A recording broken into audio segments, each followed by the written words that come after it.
Olá, eu sou a professora Maria Alice, de Língua Portuguesa, da Secretaria Municipal de Educação de Barretos.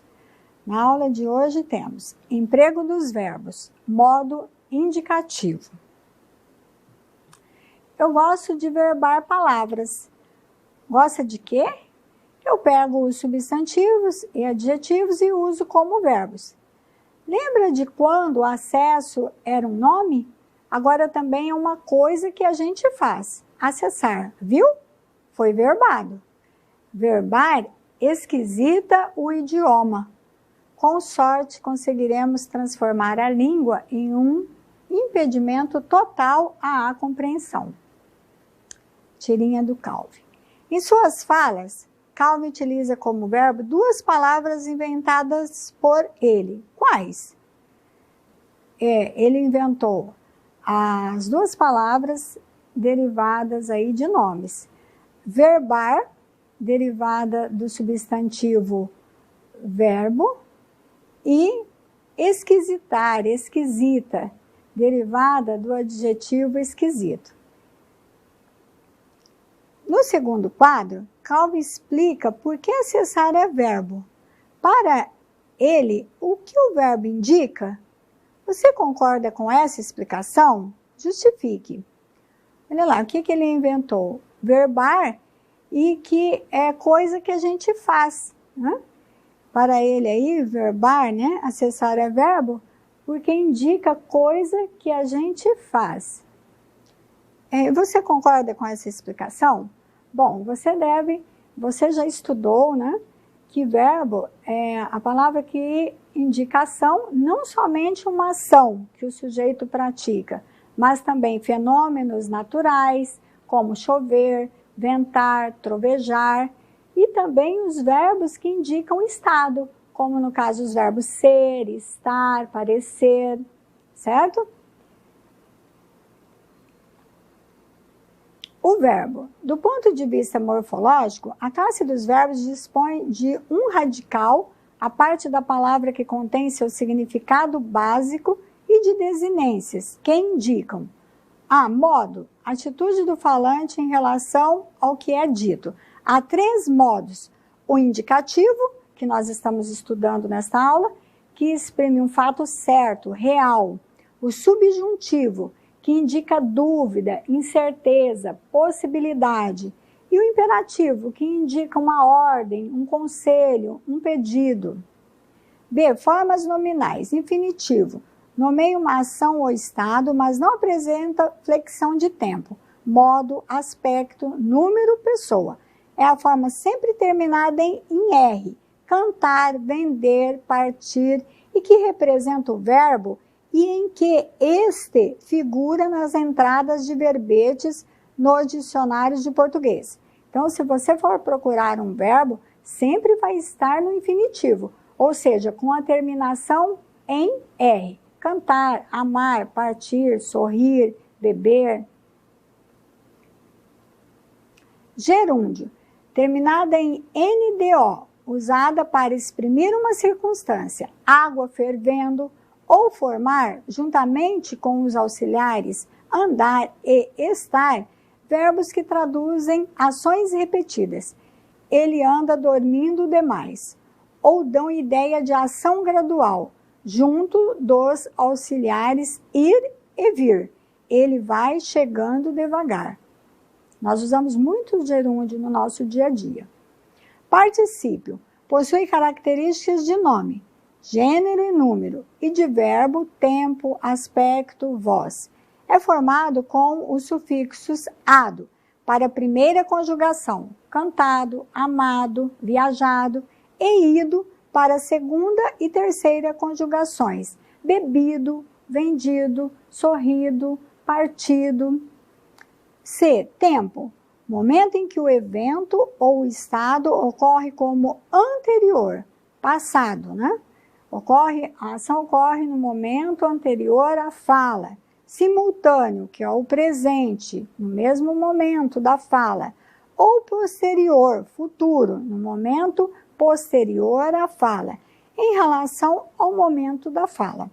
Assim, o tempo define a situação do evento ou do estado no decorrer do tempo cronológico. D. Pessoa, relacionada aos sujeitos envolvidos no discurso. A primeira pessoa do singular eu, do plural nós, é a pessoa que fala. Segunda, tu, singular, vós, plural, com quem se fala. E a terceira, ele, eles, ela, elas, de quem se fala. E, número, responsável pela concordância com o sujeito no singular ou no plural. A vogal temática liga a desinência à raiz ou ao radical do verbo. Identifica as três conjugações. Primeira conjugação, vogal temática A, verbos terminados em AR, como cantar, alegrar, fabricar. Segunda conjugação, vogal temática E, verbos terminados em ER, como vender, saber, ter, derreter. Terceira conjugação, vogal temática I, verbos terminados em IR, como partir, agir, construir. No último quadro da tira, Haroldo usa a forma verbal conseguiremos, que possui a seguinte estrutura. Radical, que é a base do verbo, que contém o significado da palavra, isto é, do verbo. Conseguir até o GU, é o radical. Qual é a vogal temática? I, porque pertence à terceira conjugação, conseguir. Desinência re, que caracteriza o futuro do indicativo. Nós conseguiremos. Desinência mos, que é própria da primeira pessoa do plural. O mos sempre vai indicar nos verbos a primeira pessoa do plural. Do ponto de vista sintático, o verbo organiza a oração por meio da concordância com o sujeito, da transitividade, da regência da voz, que você também já estudou. Retomando o verbo conseguiremos, usado por Haroldo na tira, vemos que ele concorda com o sujeito implícito nós, em pessoa e número.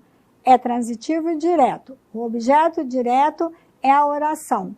Transformar a língua em um impedimento total à compreensão.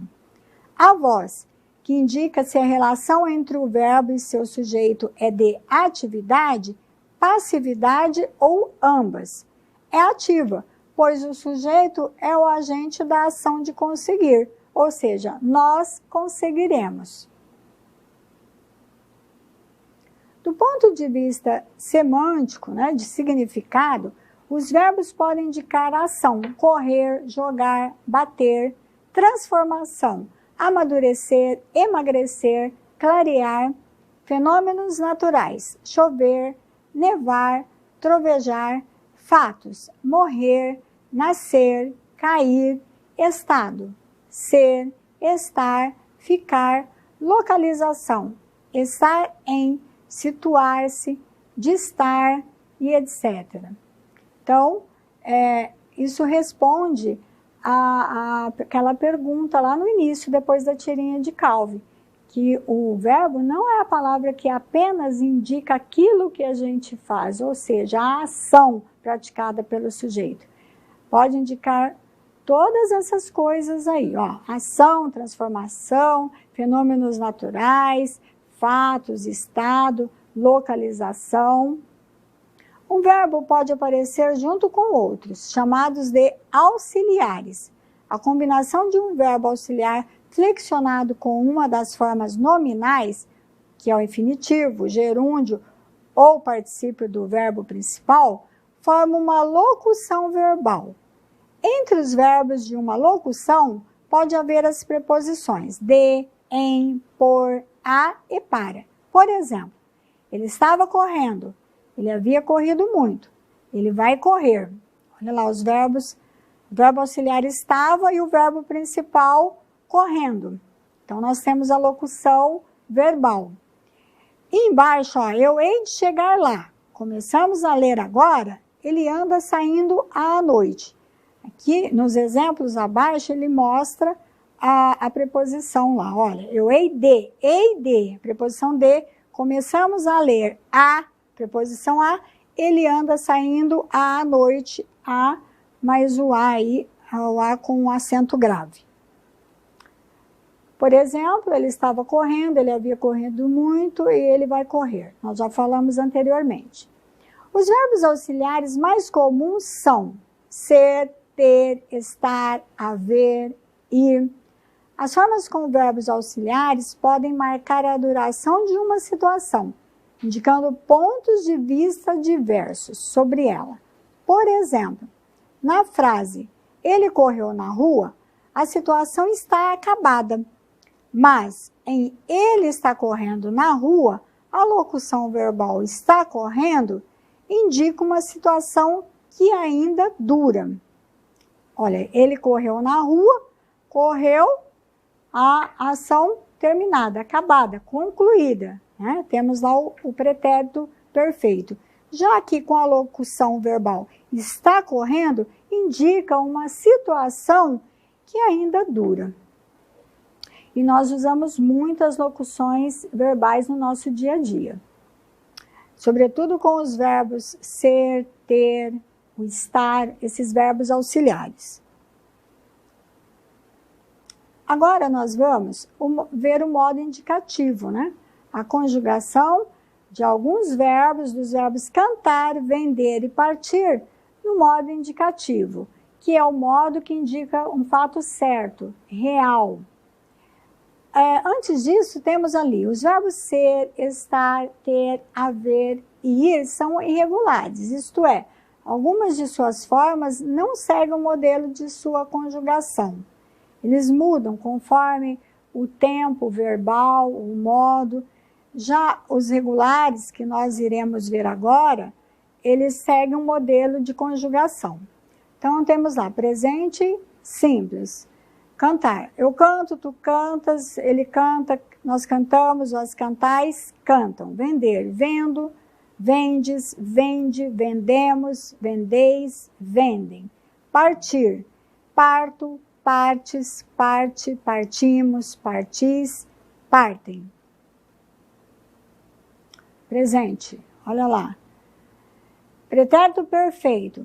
Verbo cantar. Eu cantei, tu cantaste, ele cantou, nós cantamos, vós cantastes, eles cantaram.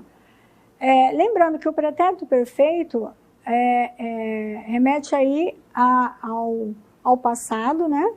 A ação, o fato, acontece no momento anterior à fala e é concluída, acabada, ocorreu uma única vez e foi concluída, foi terminada. Por isso o pretérito perfeito. Vender, eu vendi, tu vendeste, ele vendeu, nós vendemos, vós vendestes, eles venderam. Partir, parti, partiste, partiu. Partimos, partistes, partiram. Pretérito imperfeito. Ocorre no momento anterior à fala, o evento, o fato, mas a ideia é que não foi concluída, encerrada. Por isso que nós usamos o pretérito imperfeito. Olha, cantava, eu cantava, tu cantavas, ele cantava, nós cantávamos, vós cantáveis, eles cantavam. Eu vendia, tu vendias, ele vendia, nós vendíamos, vós vendíeis, eles vendiam. Eu partia, tu partias, ele partia, nós partíamos, vós partíeis, eles partiam. Pretérito mais que perfeito. Pretérito mais que perfeito, também o evento, a fala, no momento passado, né? E anterior a um outro evento, um outro fato também ocorrido no passado. Eu cantara, tu cantaras, ele cantara. Nós cantáramos, vós cantareis, eles cantaram. Vender. Eu vendera, tu venderas, ele vendera. Nós venderamos, vós vendereis, eles venderam. Partir. Eu partira, tu partiras, ele partira. Nós partíramos, vós partireis, eles partiram. E o futuro do presente... Eu cantarei, tu cantarás, ele cantará, nós cantaremos, vós cantareis, eles cantarão. Eu venderei, tu venderás, ele venderá, nós venderemos, vós vendereis, eles venderão. Eu partirei, tu partirás, ele partirá. Nós partiremos, vós partireis, eles partirão. Futuro do pretérito, eu cantaria, tu cantarias, ele cantaria. Nós cantaríamos, vós cantaríeis, eles cantariam. Venderia, venderias, venderia, venderíamos, venderíeis, venderiam. Partiria, partirias, partiria. Partiríamos, partiríeis, partiriam. Então, são verbos regulares que seguem um modelo de conjugação. Se você pegar um verbo, cantar, terminado em AR, você vai conjugar da mesma forma todos os outros verbos com essa terminação AR, certo? Com as mesmas desinências, ou seja, as mesmas terminações. É isso, pessoal. Até a nossa próxima aula.